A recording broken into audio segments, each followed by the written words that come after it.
The Q2 5% cashback categories are out for the Chase Freedom Flex credit card, and you don't want to miss out on them this quarter. Not only are they super useful categories that most of us spend a lot on, but some can even be stacked with other rewards to earn more than 5% back. Feel free to pause the video to read the disclaimer or find the full disclaimer in the video description below. In Q2, Chase's 5% cashback categories will be hotels, restaurants, and Amazon.com. And as usual, you'll earn that 5% back on up to $1,500 in purchases across all those categories. After hitting that spend cap, you'll earn 1% back on purchases in those categories over that cap for the rest of the quarter. You can earn that 5% back from April 1st until June 30th, as long as you activate the cashback offer before their deadline, which is June 14th. You won't earn the 5% cashback if you don't activate the quarterly offer in time, so it's best to activate it before the end of March so you don't forget. I haven't seen restaurants or hotels featured on Chase's 5% cashback calendar before, so these are really awesome additions this year. Chase has really packed a lot into this quarter, especially with categories that many people will be able to max out their 5% cashback on. And some of these categories are also stackable, so you have the potential to earn even higher cashback.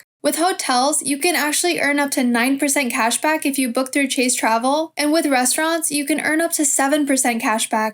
Let's go over how these offers can stack. Since the Chase Freedom Flex credit card already offers 5% cashback on travel purchased through the Chase portal, 3% cashback on dining and at drugstores, and 1% back on all other purchases year-round, their normal cashback for travel booked through Chase and for dining can be stacked on top of the 5% cashback from the rotating categories, for elevated cashback of 9% for hotels booked through Chase and 7% for restaurants. How it works is that both the quarterly cashback and the standard cashback that's available year-round are earned as additional cashback on top of the base 1% cashback or 1 base point earned on every purchase with the card. For example, the 3% cashback at drugstores or on dining is really the base 1% cashback on every purchase plus an extra 2% back on top of that, so it comes to a total of 3% back. So for the categories on the 5% cashback calendar for Q2, you'll earn that 1 base point for every purchase with the card, plus 4 additional points for each rotating category, which is hotels, restaurants, and Amazon.com. On top of that, you'll earn 2 additional points from the standard cashback on dining, which adds up to 7%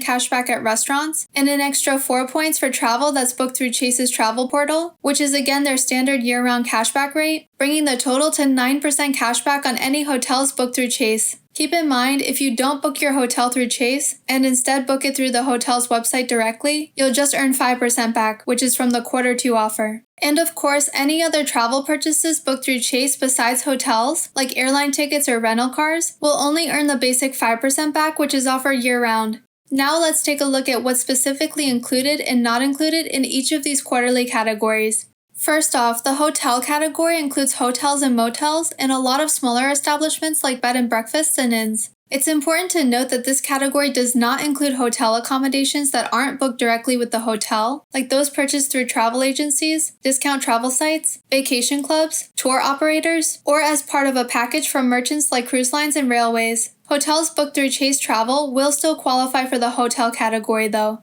Purchases besides your room bill made on the hotel premises, like restaurant or entertainment purchases, are not included in the category either, unless they classify as a hotel merchant. The purchase of hotel points is also excluded from the hotel category as well. The restaurant category includes merchants whose primary business is sit-down or eat-in dining, including fast food and fine dining restaurants. The restaurants category does not include merchants that sell food and drinks within facilities like sports stadiums, hotels, casinos, theme parks, grocery stores, and department stores, unless the merchant classifies these purchases as restaurant category purchases. In addition, bakeries, caterers, meal kit delivery services, and gift card merchants are not included in the restaurant category either. Delivery and takeout services like Uber Eats, DoorDash, and Grubhub will only be included if they classify as a restaurant merchant.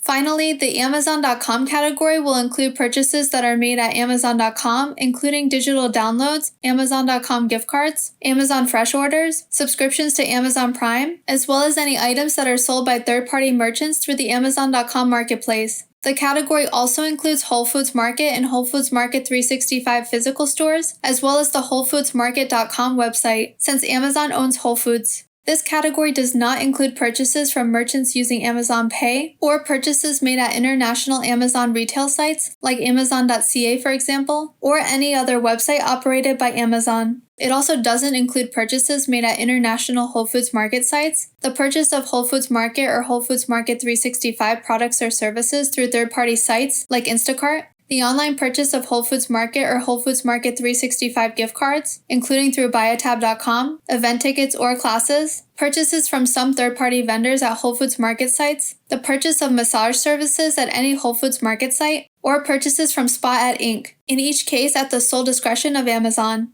I really love that Chase has added restaurants and hotels as categories to their 5% cashback calendar. They usually don't feature them since they already offer some cashback on those purchases year-round, but with them on the quarterly calendar and being stackable with those year-round rewards, getting 7% back at restaurants and up to 9% back on hotels with a no annual fee card is extremely rare. Over the last few years, Amazon has usually come up once a year on their calendar, and normally it's in Q2, so that isn't much of a surprise. What is surprising though is that they packed so much value into the Q2 categories. Usually Chase and Discover will pack at most 2 main categories that people generally spend a lot of money on per quarter, but with Amazon, restaurants, and hotels all featured in Q2, it's incredibly easy for many people to hit that $1,500 quarterly spend cap, or about $500 a month if you break it down, therefore maxing out their 5% cashback. With hotels usually being booked some time in advance, if you've been planning to book a trip in the near future, Q2 is a great time to consider booking, especially if you do so through Chase Travel, since you can take advantage of that amazing 9% cashback offer. What's also really nice is there's no overlap between the rotating categories of the Chase Freedom Flex card and the Discover It cashback card in Q2, since Discover's featuring gas and EV charging stations, public transit, and home improvement stores as their 5%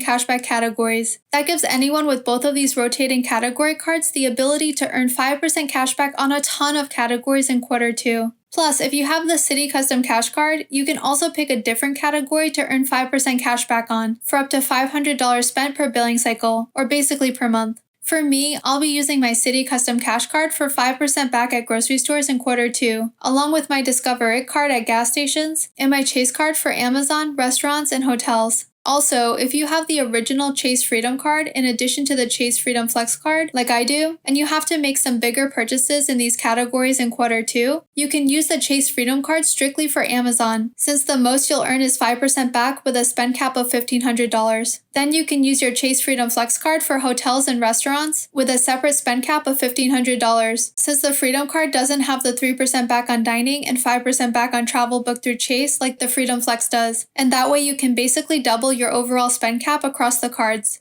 Be sure to activate your quarterly offer for Chase before Q2 starts, so you'll be all set to earn the cashback in those quarterly categories. If you have the Chase Freedom Flex card, which Q2 categories do you think you'll spend the most in? Let me know in the comments. If you enjoyed this video, you may be interested in this video next, where we go over the Discover It cashback credit card, or this video, where we give a full review of the Citi Custom Cash Card. If you found this video helpful, it'd be a huge help if you could click like and subscribe if you haven't already. It really helps our videos get out to more people to help them save money, and it's totally free. If you want to be notified when we post new videos, don't forget to click the notification bell as well. Thanks for watching and see you next time.